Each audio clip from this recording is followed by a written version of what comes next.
don't think I've made it very clear on this channel before, but I really, really love the Devil May Cry series. I've been a fan ever since the very first one back in, when was that, like 2001? And I have followed it faithfully ever since, because it's just a ridiculous sort of series just made of fun, I guess, that takes physics as sort of a suggestion and just allows you to do ridiculous things all throughout the game and get rewarded for it. And for a long time there, as a lot of you probably know, it looked like we weren't actually going to get a proper sequel again, a proper Devil May Cry 5. After 4, there was a pretty long hiatus and a lot of sort of uncertainty onto whether we'd actually see anymore. And then there was the reboot after that, which was okay, I guess. It wasn't too bad, but it had good level design. That's something, I guess.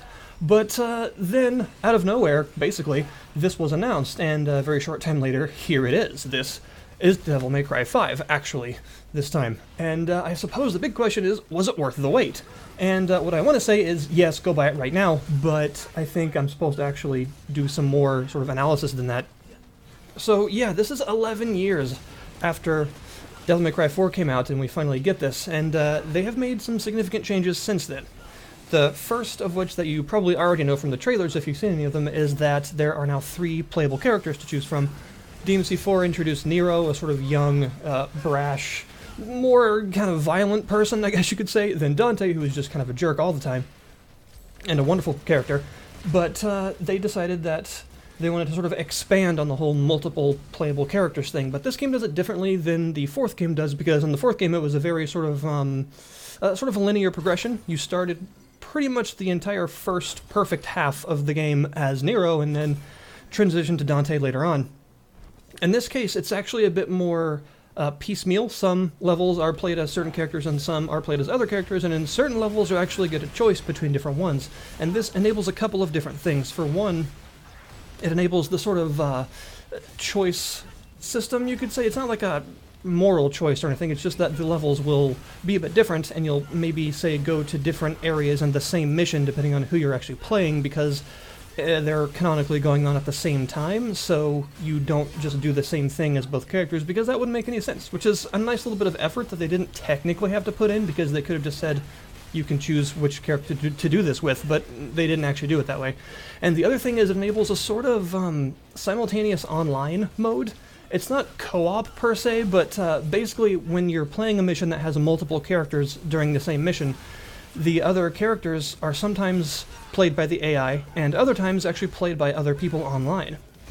I'm not sure how this works. I'm not sure if it's like an online image of that person's play through the mission that's then sort of sent to you, or if it's actually someone else that's playing it at the exact same time that you are. I don't exactly know which one it is, but it's kind of a cool system because you can actually affect the other player's sort of spaces in certain aspects. For instance, a lot of times you'll find these big demonic roots growing through the level that block off certain areas, and you can't go to them because these huge spiky roots are in the way.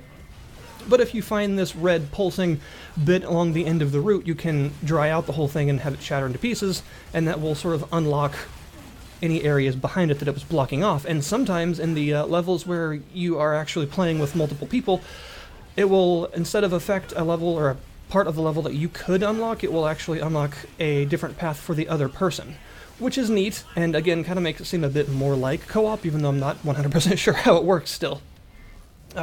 Otherwise, this doesn't really affect the game. This is not a game that you have to play online or you have to play with other people or anything. It's just a nice little, almost Dark Souls-esque sort of co-op or multiplayer system that isn't 100% direct. It's a neat little touch. You can also actually rate other people. If you ran into someone else online after the mission is over, you'll be able to rate whether they were stylish or not, because it's Devil May Cry. And if you rate them that, they'll actually get a gold orb for their performance, which is cool. So that encourages you to sort of show off whenever there's another person around, so that maybe they'll give you a gold orb. And the 3 playable characters have quite a few differences between the previous time you've seen them, and of course, in the case of V, this is the first time you've seen him. But Nero no longer has his demonic arm, and instead has a series of mechanical arms that can actually be damaged and destroyed. So you can actually, if you want to, run around one-armed. Just have one arm and swing your sword and everything with just the single arm. But you can also find these other mechanical sort of weaponized arms to use. and each one of them has a couple of different functions that you can use in different ways. So with Nero's arms, you have a sort of basic attack that they can do, and then a sort of charged attack with the understanding that after the charge attack is over, the arm breaks and you have to find another one.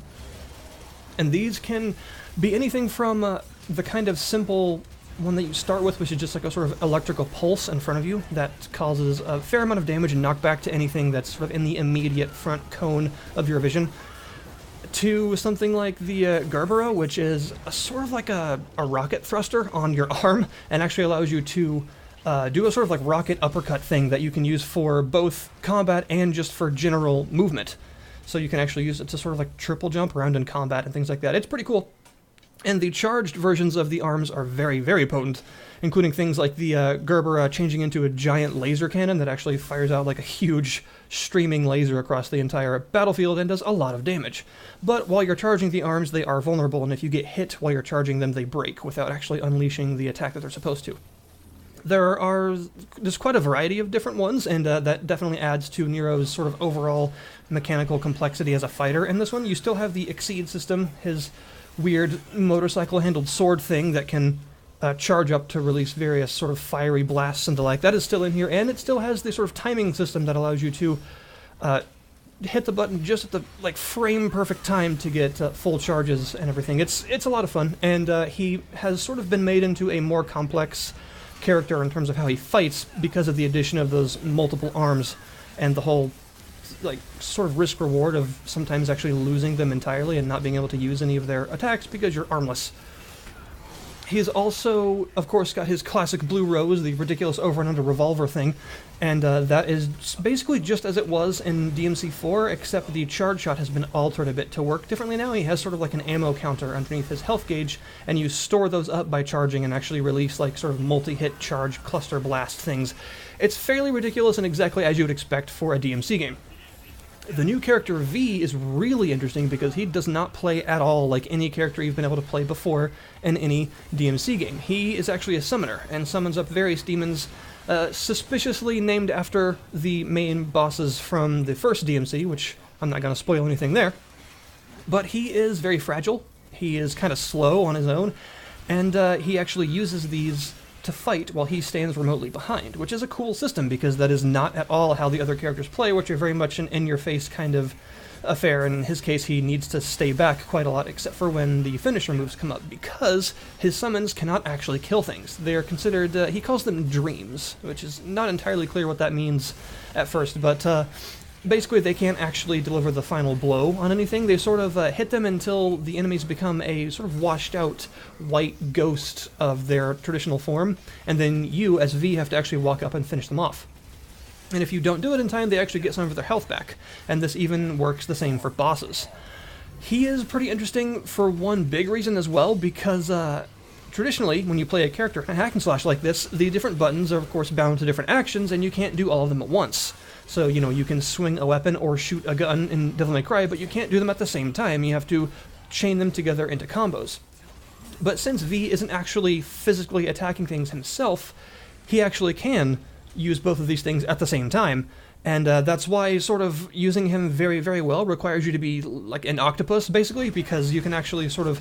You gotta get the Monster Hunter grip going on the controller to actually use him properly with various different things like charging attacks for one of his summons while doing, say, like the back-forward attack of another summon and then releasing the charge of the first one. And it's a lot of fun, but it's kind of complicated to learn how to do at first. And I think out of all the characters, even like seasoned DMC veterans are gonna have a little bit of trouble with him at first. The controls for him aren't bad, they're just very different. So you're gonna have to kind of put a lot of effort into learning how he works.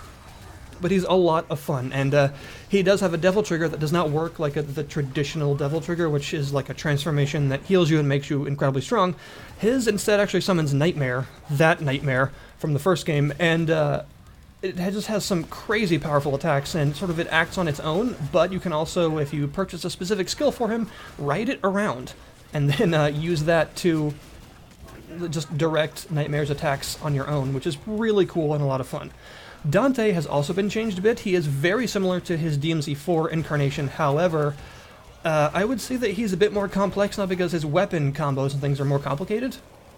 You actually, uncharacteristically for a DMC, actually start out with a different weapon for him. Normally he starts out with like Rebellion or Force Edge. That's his, the basic sword is what he starts out with. But in this case, you start out with that and another Devil Arm called Balrog, which is pretty sure a dual reference from the Lord of the Rings fiery monster that shall not pass and the Street Fighter character. Because it's a fiery pair of gauntlets and greaves that you sort of use for very like boxing-like movements, kickboxing-esque movements, and some breakdancing as well, which you might have seen there. They're a lot of fun to use as well, and these are different from the traditional sort of gauntlet and greave weapons that you get throughout the series, like Ifrit and Beowulf in previous entries, in the way that they are modal. They don't use sort of punches and kicks at the same time. You actually have a punch mode and a kick mode that you have to transfer between mid-combo to get the most out of them.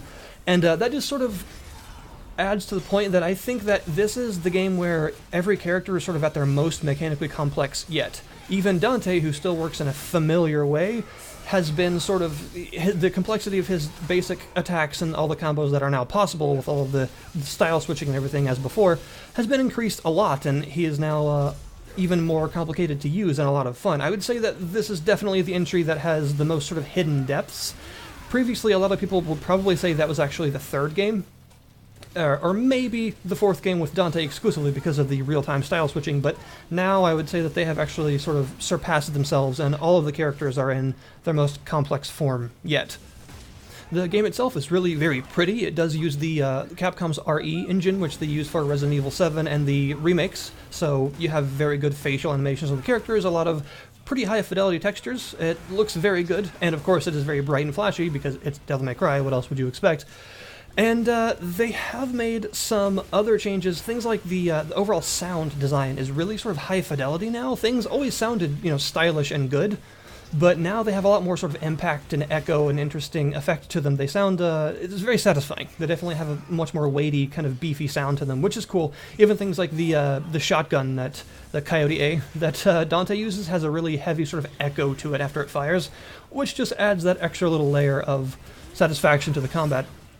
There have been some other changes, like to the item system and things. So you may notice I have a crap load of red orbs because I accidentally forgot to turn off the 100,000 free red orbs that you get for the deluxe edition. So instead, I'm just treating 100,000 as 0. So I sort of refuse to spend any more than what puts me back down to 100k.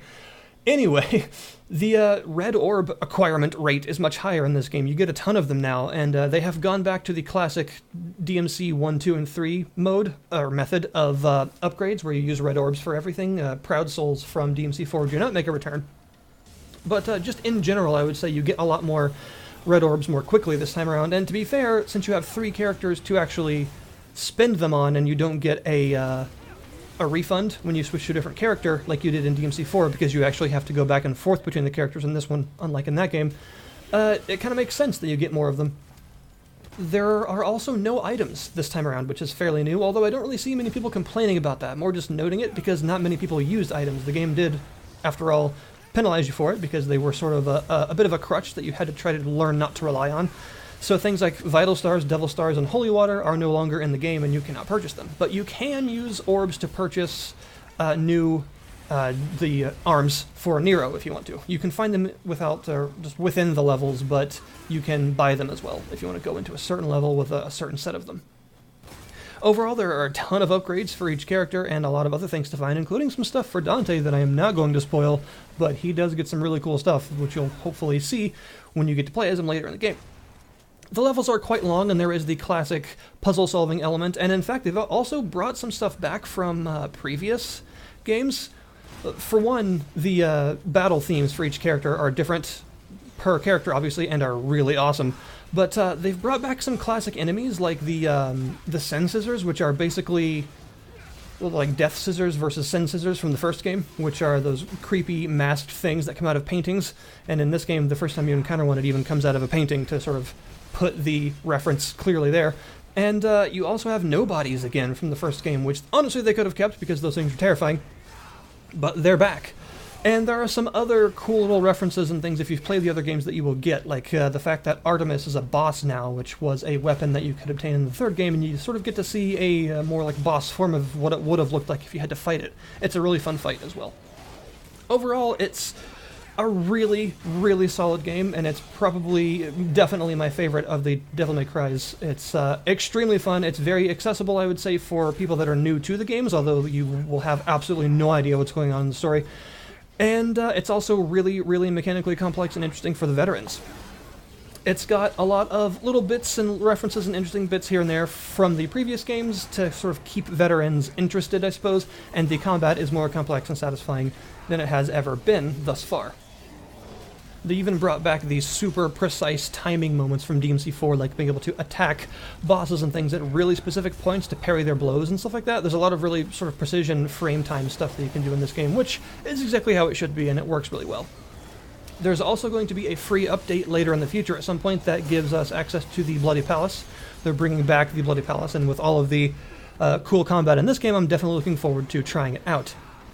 So that's Devil May Cry 5, a really, really good entry into the series, and if you have never played one before, although of course for story reasons it would be best to start elsewhere, this is still such a good game that I definitely couldn't get upset at anyone that wants to start here.